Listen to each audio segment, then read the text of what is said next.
हमारा देश अपनी विविधताओं के लिए प्रसिद्ध है। यहाँ हर मोड़ पर जिंदगी एक नए रंग और स्वाद के साथ स्वागत को तत्पर मिलती है। इन विभिन्नताओं के बीच बसे भारत के लाखों गांव वह रंग बिरंगा धागा है जो हमारे राष्ट्र को एक माले में पिरोता है। प्रकृति की गोद में बसे ये साधारण गांव देश के विकास, अर्थव्यवस्था और सांस्कृतिक विरासत का न सिर्फ प्रतिनिधित्व करती है बल्कि खासा महत्व भी रखती है। जहां आज एक तरफ गगनचुंबी इमारतें शहरी क्षितिजा की शोभा बढ़ा रही हैं, वहीं भारत के ये गांव इसकी परंपराओं का पोषण कर रहे हैं और प्रकृति के साथ अटूट संबंध को संरक्षित किए हुए हैं। आज एक बार फिर हम निकल चुके हैं ऐसे ही एक महत्वपूर्ण गांव की सैर पर। हमारा गंतव्य है तमाड़ प्रखंड में स्थित पुंडीदेरी गांव। पुंडीदेरी गांव वैसे तो रांची जिला के अंतर्गत आता है, लेकिन इसका लोकसभा क्षेत्र खूंटी है। हरे भरे परिदृश्यों के बीच बसा यह गांव हरित पन्ना के खुले डब्बे जैसा लगता है, जिसे नीला आकाश आच्छादित किए हुए है। जब आप यहाँ की संकरी गलियों में निर्मित खूबसूरत खपड़ैल के पारंपरिक मकानों से गुजरते हैं, तो घरों में कार्य करती महिलाओं की बोलियां एवं गालियों में शरारत घोलती बच्चों की हंसी आपके कानों में रस घोल देती है। हरे भरे पेड़ों से छनकर आती धूप इन घरों पर खूबसूरत चित्रकारी करती प्रतीत होती है। खेतों में हल जोत रहे किसानों का स्वर तथा मवेशियों के गले में बजती घंटियां वातावरण में संगीत का एहसास कराती हैं। पेड़ों पर बैठे कलरव करते पक्षी इस संगीत को और भी मुखरित कर देते हैं। सदियों पुरानी परंपराओं और सांस्कृतिक विरासत को अपनाते हुए यह गांव एक जीवित संग्रहालय सा नजर आता है, जहां के हर रास्ते दिलचस्प कहानियां उजागर करती हैं।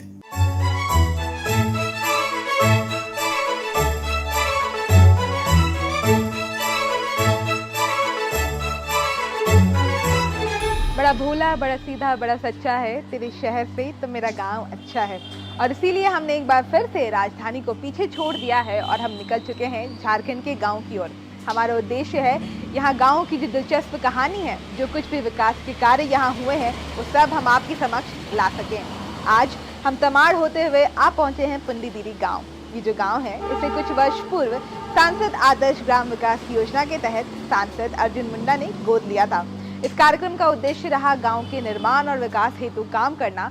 तो आज हमारा भी ये प्रयास है कि पुंडीदेरी में क्या कुछ विकास के कार्य हुए हैं, यहाँ की कहानी क्या है, वो सब हम आपके समक्ष ला सकें। तो अब बिल्कुल भी वक्त नहीं गंवाना है, निकल चलिए हमारे साथ इस अद्भुत यात्रा पर। पुंडीदेरी में हमारी यात्रा शुरू हुई ज्ञान के मंदिर से।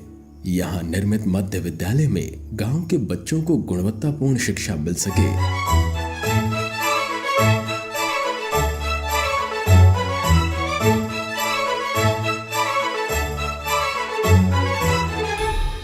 हालांकि इस विद्यालय के संरचना और रखरखाव पर और काम करने की आवश्यकता है।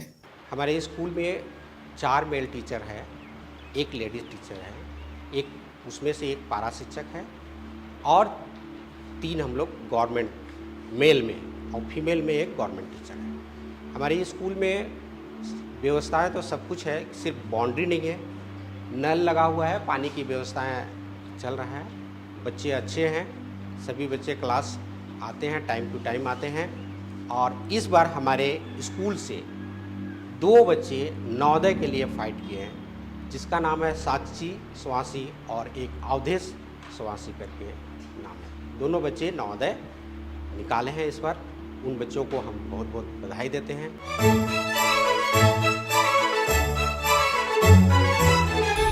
हम लोग का स्कूल का नाम राजकीय मध्य विद्यालय पुंडीदेरी है। यहाँ पर बहुत अच्छा पढ़ाई होता है। यहाँ पर 4 टीचर 1 मैडम है।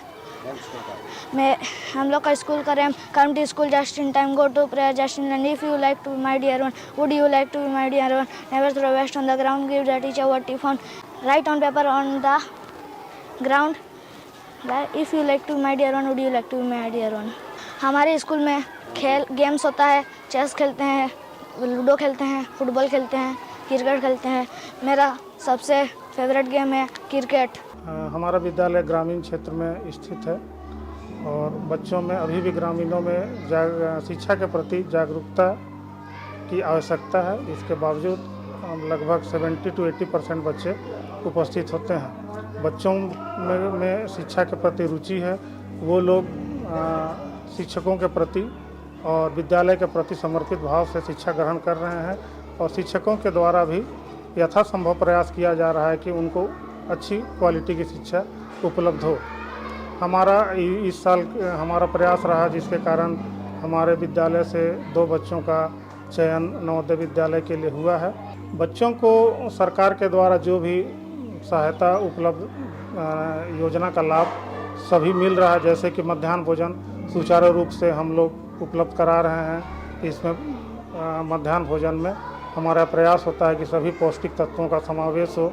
इसके अतिरिक्त बच्चों को मुफ्त किताब, छात्रवृत्ति इत्यादि का भुगतान समय पर होता है और 8वीं क्लास के जो बच्चे हैं उनको साइकिल नियमित रूप से उपलब्ध कराया जाता है।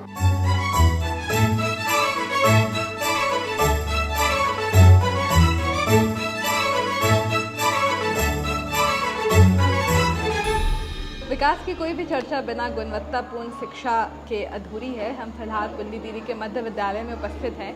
यहाँ पर 8वीं तक की पढ़ाई होती है। कुल 200 बच्चे हैं लगभग जो यहाँ पर पढ़ाई करते हैं। और अगर हम बच्चों की खासकर बात करते हैं तो वाकई ना इनमें हुनर की कमी है और आगे जाकर इन्हें कुछ करना भी, आप अगर बातचीत करेंगे तो काफ़ी स्पष्ट हो जाती है ये बात।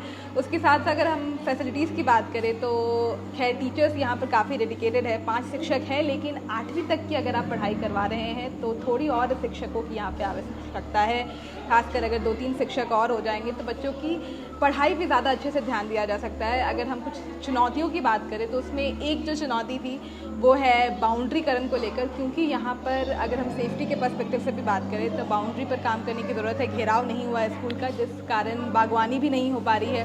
उसके साथ साथ जब हमने 8वीं के बच्चियों से बात किया तो उन्होंने कहा एक पुस्तकालय की बड़ी ही आवश्यकता है यहाँ पर। तो ये कुछ ऐसी कमियां हैं जिस पर अगर ध्यान दिया जाए तो वाकई जब हम कहते हैं ना कि एजुकेशन पे हर डिमेंशन से काम करने की ज़रूरत है, तो इन सब बातों पे ध्यान दिया जाए तो हर डिमेंशन पे अच्छी तरीके से काम हो सकता है और बच्चे के एजुकेशन पे भी हम पूर्ण रूप से कार्य कर पाएंगे। आज के समय में गुणवत्तापूर्ण उचित शिक्षा हर किसी की आवश्यकता है।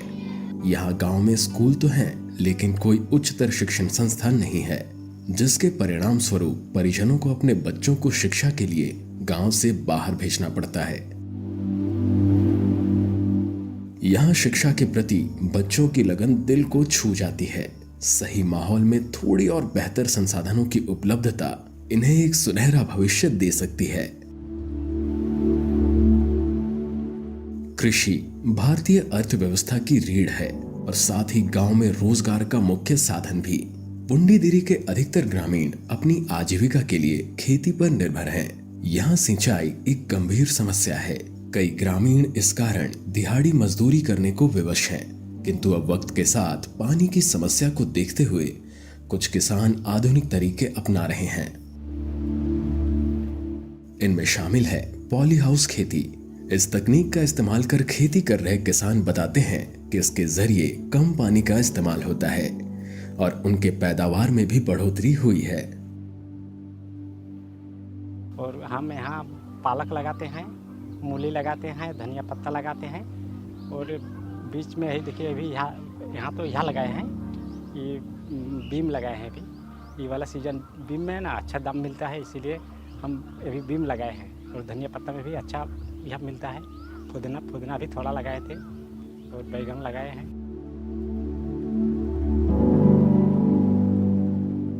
फ़ायदा तो है, लेकिन करने सकने से फ़ायदा है, नहीं तो कोई फ़ायदा नहीं है। तो यहाँ पर ना जितना घास होता है ना, तो इसीलिए वही घास के चलते हम बकरी पालन करते हैं। इस गांव से करकरी नदी गुजरती है। अगर इस नदी के जरिए किसानों के खेत तक पानी पहुंचाने की समुचित व्यवस्था हो पाए तो गांव का हर किसान बेहतर रूप से खेती करके खुद को समृद्ध और खुशहाल बना पाएगा। हम लोग का यहाँ पानी का कोई सुविधा नहीं है, इसीलिए अगर पानी होगा तो खेती होगा और अगर नहीं होगा तो नहीं होगा। क्योंकि अभी हम लोग सिर्फ पानी का ही इंतज़ार में है। खेती करने के लिए तो तैयार है, लेकिन पानी पीने का हम लोग का इंतज़ाम नहीं है, तो फिर खेती कहाँ से पानी आएगा। जब ऊपर का पानी नीचे आएगा तभी हम लोग खेती कर पाएंगे। सरकार से मैं यही कहना चाहूँगा कि हमारे जो जल की समस्या है, जिनको देश किसान कहा जाता है, किसान को जवान और किसान दोनों को ही देश का शान कहा जाता है। अगर हम जवान को खाने के लिए नहीं देंगे तो जवान देश का सेवा नहीं कर सकता है। उसी तरह आप किसान को पानी नहीं दीजिएगा। अगर किसान के पास बुद्धि है, जगह है, सारा सुविधा है मगर पानी का सुविधा नहीं है, जिसके चलते यहाँ पर खेती नहीं हो पा रहा है। और देखिए हमारे पीछे जो एक जीता जागता जिंदा नदी है, अगर इस पानी को अगर किसी तरह सरकार हमारा लिफ्ट करके हमारे खेतों तक पहुँचा दिया जाए तो हमारे किसान भाइयों के साथ साथ जो यहाँ पर मजदूर वर्ग के लोग हैं उन लोगों को भी रोजगार मिल जाएगा। हम फिलहाल पुंडीदिरी में स्थित करकरी नदी के समीप खड़े हैं। इस गांव में हर घर तक जल मुहैया करवाने के लिए जल मीनार तो बनाए गए हैं, लेकिन अभी भी ऐसे कुछ ग्रामीण हैं जिन तक ये सुविधा नहीं पहुंची है। इस वजह से जो गांव के लोग हैं उन्हें नदी के पास आना पड़ता है अपने रोज़मर्रा की जल आपूर्ति के लिए। अच्छी बात यह है कि ये जो नदी है, कहा जाता है कि गर्मी कितने भी हो, पानी नदी का कभी सूखता नहीं है। तो ऐसे में अगर इस नदी के पानी का सही तरीके से उपयोग किया जाए तो किसानों को सिंचाई में काफ़ी मदद मिल सकती है। यहाँ खेती के साथ साथ सरकारी योजनाओं के अंतर्गत आम की बागवानी भी की जा रही है। फिलहाल इस गांव में कुछ एक किसान सरकारी योजना का लाभ लेकर आम की बागवानी कर रहे हैं। ऐसी ही एक लाभुक पूर्णी देवी बतलाती हैं कि आम की बागवानी से इन्हें वक्त के साथ काफी फायदा मिला है।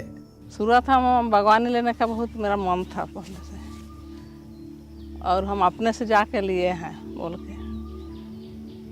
उस समय उतना गांव में कोई नहीं ले रहा था, उस समय हम लिए थे 19-20 में लिए हैं। और अपने से हम बहुत मेहनत किए और फल तो अभी 3 साल पूरा है, उसके बाद फल रखे हैं। और पहले तो हमको सिंचाई के लिए तो कुआं भी नहीं दिया गया था, हम नदी से पटाए पानी। नदी यहाँ सामने है, नदी से पटाए और नदी 2 साल एकदम, उसके बाद बोले कि हमको कुआं दीजिए, कुआं तब तो हम कुछ कर पाएंगे। उसके बाद कुआं भी बनाए।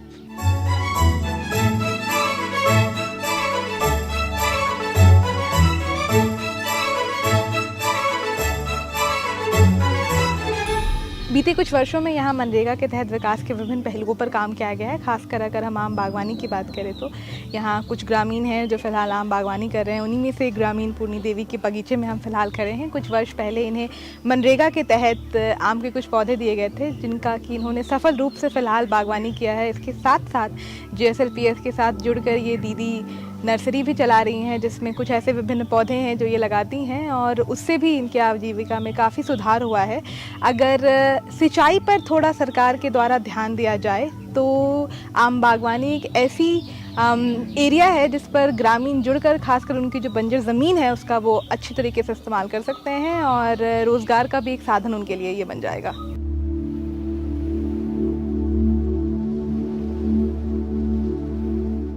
साथ ही प्रधानमंत्री आवास योजना के अंतर्गत कई ग्रामीणों को आवास मुहैया कराया गया है।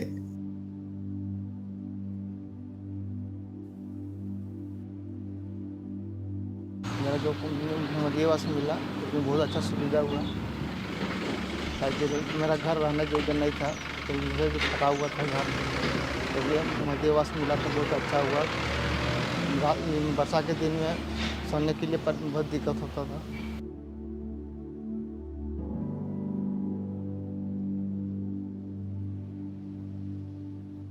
मुझे प्रधानमंत्री आवास जो मिला उसमें क्या बोलेंगे 1,20,000 रुपये मिला।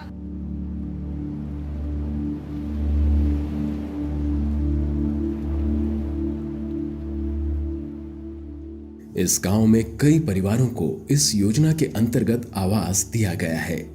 हालांकि इनके बीच कुछ ऐसे परिवार भी मौजूद हैं जो अब भी जर्जर हो चुके मकान में रह रहे हैं। इनके निर्वाह दशा और सुरक्षा को ध्यान में रखते हुए उम्मीद है कि इन्हें भी जल्द आवास की सुविधा मिल पाएगी। मुझे घर में रहने के लिए बहुत दिक्कत होती है। घर का बहुत डैमेज पोजीशन में है, कभी भी कुछ भी हो सकता है। बहुत सारे हम लोग 6-7 आदमी का परिवार रहते हैं और घर में रहने के लिए बहुत ही दिक्कत होता है। और अब ऐसे हम बहुत बार अप्लाई किए घर के लिए। 2021 में हम उसका मेरा एक घर भी मंजूर होके आया था मेरा घर के एक सदस्य का नाम से, पर वो घर भी नहीं मिला। बोला जाता है कि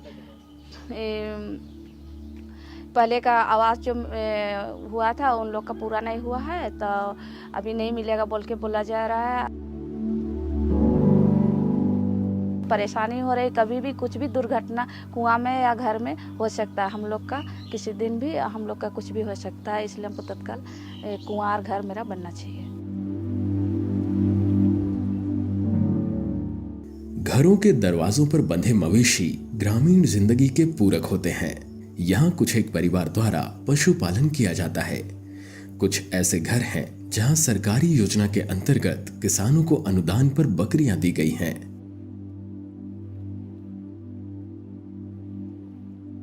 बकरी पालन में बहुत लाभ है इसमें। देखिए अभी 660 रुपया किलो खस्सी का दर है। अभी मेरा 7 गो खस्सी है। ये भी देख रहे हैं ना, इसमें कम से कम लाख से ज़्यादा प्रोडक्शन हुआ इसमें।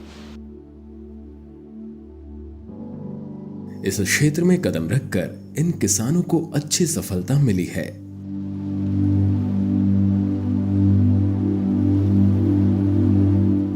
वर्तमान में कई ग्रामीण क्षेत्रों में पशुपालन काफी तेजी से लोकप्रिय हो रहा है।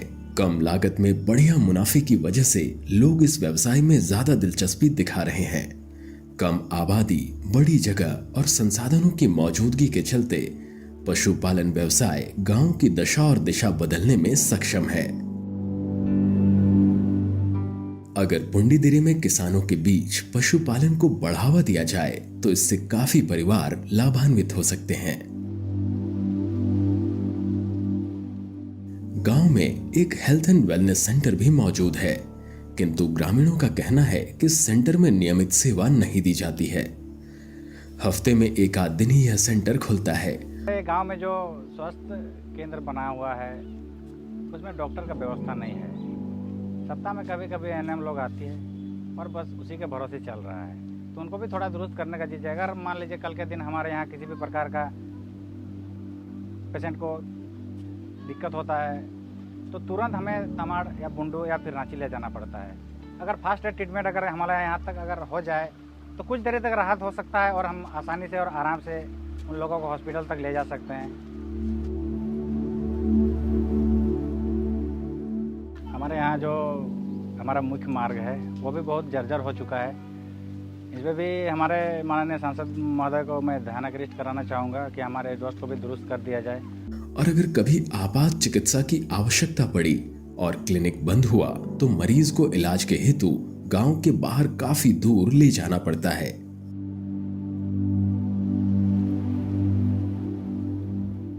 मनुष्य का सबसे मूल्य जो धन होता है वो स्वस्थ होता है। और आज पुंडीदिरी का स्वास्थ्य उप स्वास्थ्य केंद्र जो है मुंडा टोली गढ़ा टोली में जो आता है पुंडीदिरी गांव में, देख रहे हैं आप, ये फिलहाल बंद ही है, प्राय बंद ही रहता है। यहाँ ना ही सरकारी डॉक्टर आते हैं, ना ही नर्स का आता पता चलता है। सप्ताह में दिखते हैं। कभी इमरजेंसी हो जाता है तो पुंडीदिरी से 5 किलोमीटर दूर तमाड़ जाना पड़ता है आदमी को।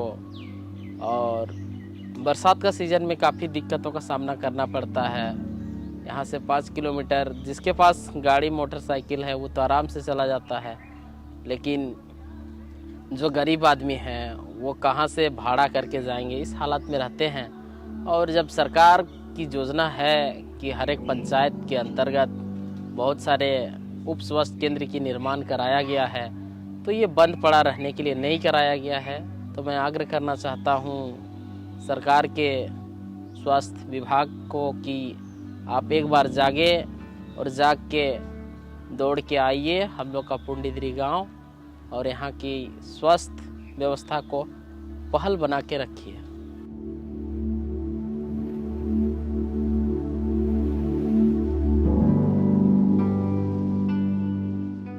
जल ही जीवन है और जीवित रहने के लिए यह महत्वपूर्ण तत्व हर किसी तक पहुंच सके, इस प्रयास में यहाँ कई कार्य किए गए हैं।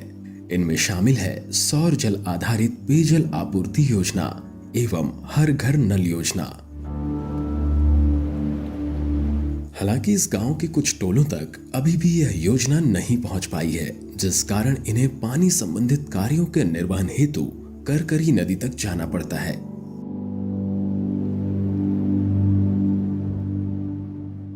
विकास के कार्यों द्वारा गांव में वक्त के साथ कई बदलाव हुए हैं।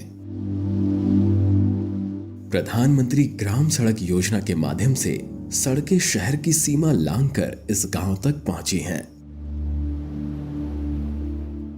धूल और कीचड़ से भरे रास्ते जो कभी इस गांव की पहचान हुआ करते थे, धीरे धीरे वह अब गायब हो रहे हैं।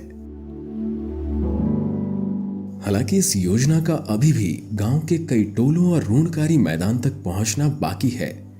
रूणकारी मैदान इस गांव का बेहद प्रसिद्ध खेल का मैदान है, जहां होने वाले कुछ खेल को देखने दूर दूर से लोग यहां आते हैं, किंतु कच्ची सड़क होने के कारण लोगों को परेशानी का सामना करना पड़ता है।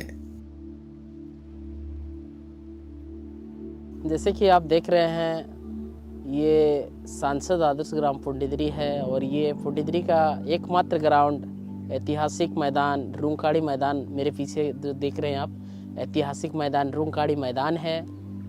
और इस मैदान में बरसों से बड़ी बड़ी खेल टूर्नामेंट, फुटबॉल प्रतियोगिता महिला सह पुरुष का होती आ रही है। लेकिन दुर्भाग्य की बात यह है कि यहाँ तक मुख्य सड़क से यहाँ तक मैदान तक आने में रोड अच्छा से नहीं है। इस कारण वर्षा का सीजन में काफ़ी दिक्कतों का सामना करना पड़ता है। इस गांव की महिलाएं काफी सक्रिय हैं। ये अलग अलग स्वयं सहायता समूह से जुड़ी हैं और जरूरत के वक्त इन्हें आसानी से कम ब्याज पर ऋण मिल जाता है। मेरा समूह का नाम शिक्षा महिला समूह है। उसमें जैसे हम लोग लोन अपना लेते हैं तो हम लोग कम ब्याज है और हम लोग को ज़रूरत पर हम लोग को मिल जाता है। उसमें हम लोग का समिति में बहुत ही सुविधा है, इसलिए हम लोग बाहरी कहीं से लोन नहीं लेते हैं, अपना समूह से ही लोन लेते हैं। लेना देना हम लोग समूह से करते हैं।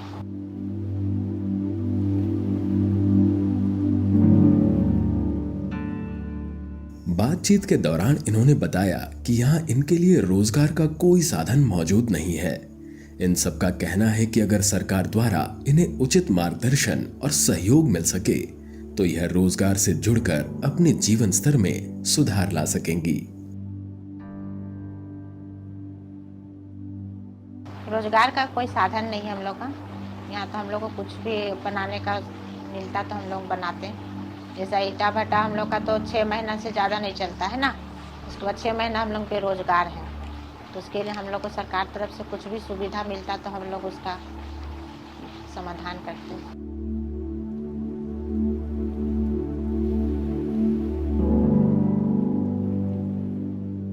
अगर हम महिलाओं की बात करें तो एसएचजी ग्रुप्स तो बने हुए हैं, इनको ज़रूरत के हिसाब से यहाँ पर ऋण भी मिलता है, लेकिन इनके लिए भी यहाँ पर रोज़गार का वैसा कोई साधन नहीं है। अगर सरकार के किसी कार्यक्रम के अंतर्गत इन्हें अलग अलग प्रशिक्षण दिया जाए और उसके बाद इस तरीके से किसी रोज़गार की अपॉर्चुनिटी से इन्हें जोड़ा जाए तो ना सिर्फ एक रोज़गार का यहाँ साधन नया जनरेट हो पाएगा, बल्कि उसके साथ साथ इनके विकास में भी काफ़ी, इनके विकास में भी और साथ साथ गाँव के विकास में भी इसका काफ़ी लाभ होगा। सही दिशा और आवश्यक संसाधन की उपलब्धता द्वारा यह ग्रामीण अपनी किस्मत खुद गढ़ने और एक सशक्त समुदाय बनाने की क्षमता रखते हैं। यह जरूरी है कि सांसद ग्राम योजना को सही मायने में साकार किया जाए। सरकार गांव के उत्थान, विकास और समृद्धि के माहौल को बढ़ावा देने के लिए बनाए गए कार्यक्रमों का निर्बाध रूप से कार्यान्वयन सुनिश्चित करे, ताकि एक ऐसे भविष्य का निर्माण हो सके जहां पुंडीदिरी जैसे तमाम गांव फले फूले, जहां सपने जड़ें जमाए और एक आदर्श गांव निर्मित हो सके। अक्सर जब हम फिल्मों, कहानियों या फिर भाषणों में भारत के गांव की चर्चा सुनते हैं तो कुछ आम बातें जो हमें सुनने को मिलती है वो ये कि अगर हमें भारत को तरक्की की ओर लेके जाना है तो हमें इसके गांव से शुरुआत करने की ज़रूरत है। हमारे भारत का जो हृदय है वो इसके गांव में बसता है और वाकई ये जो सारी बातें हैं ये काफ़ी सत्य है। खासकर अगर हम विकास की बात करते हैं तो इसमें रोज़गार का एक बड़ा ही अहम योगदान होता है। अगर हम बात पुंडीदीरी की करें तो सरकारी योजनाओं पर तो काम ज़रूर हुआ है, लेकिन एक जो चुनौती है वो रोज़गार का सृजन। अगर यहाँ पर महिलाओं के लिए खास करके और यहाँ के जो पुरुष हैं उनके लिए रोज़गार के अलग अलग साधन निकाले जाएं तो विकास की जो हम चर्चा कर रहे हैं पूरे शुरुआत से ही यहाँ पर कर रहे हैं वो पूरी तरीके से सफल हो पाएगा। इसी के साथ अब हमें दीजिए इजाज़त। हम आपसे फिर मिलेंगे झारखंड के किसी अगले गाँव में। तब तक के लिए जोहार, नमस्कार।